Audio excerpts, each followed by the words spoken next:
That was the Alamere Falls Trail in Marin County, California. Why, yes, I did get a haircut. Thank you for noticing.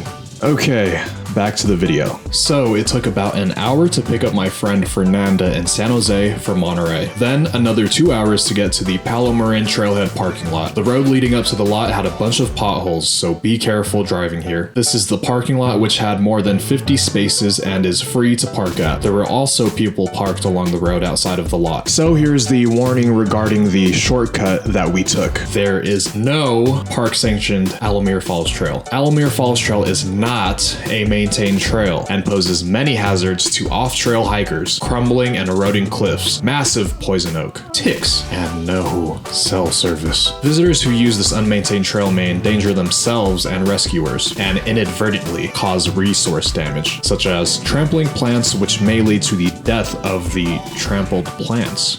On an almost weekly basis, visitors get hurt scrambling down the heavily rutted route, leading to the top of the falls, or sliding down the crumbly cliff face to get to the beach, sometimes requiring search and rescue teams to be mobilized. The National Park Service strongly advises visitors against using the unmaintained route. Scary stuff, huh? Well, since I can't dictate whether you take the shortcut or not, whatever you do, please be safe. So for me, the scramble or the climbing section was easier than the reviews made it out to be. Fernanda didn't have a problem with it either, but it definitely isn't for everyone. So look at the terrain in the video and try to gauge the difficulty level and whether or not you can handle it, or if you'll need to take the longer way. The height of the cliff is around 40 feet high, with 2 major sections that you had to climb, and who knows what it'll look like due to the natural and man-made erosion of those fragile shale cliffs. The original trail is rated as moderate, and I also agree with that rating for the shortcut. Just as a side note, we hiked this trail on January 29th of 2022, so I forgot to turn off the original trail recording, as I often forget to do,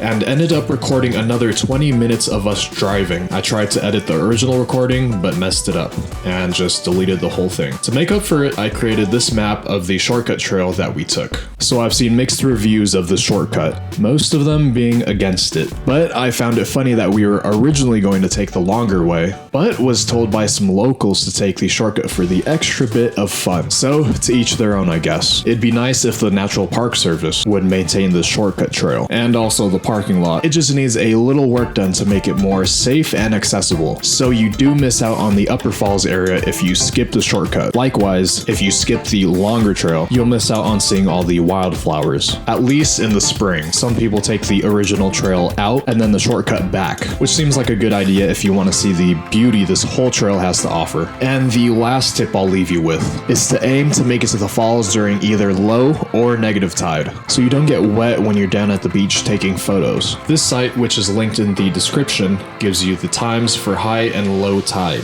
So whenever you plan on going, look up the date and plan your start time based on whenever low tide is. And for perspective, it took us around 1.5 hours to get to the falls. Alright, that's all for now. If you haven't already, consider subscribing for more of my travel content. Please hit the like button if you enjoyed it and share it with someone you think would be interested in my content. I have all of my gear linked down below in case you're interested in the equipment I'm currently using. And last but not least, a very special thanks to all my subscribers and everybody else that likes, comments, and shares my videos. You all are the very best. It's honestly good to know that people appreciate the hard work I put into these videos. As always, thank you for watching and I'll see you in the next one.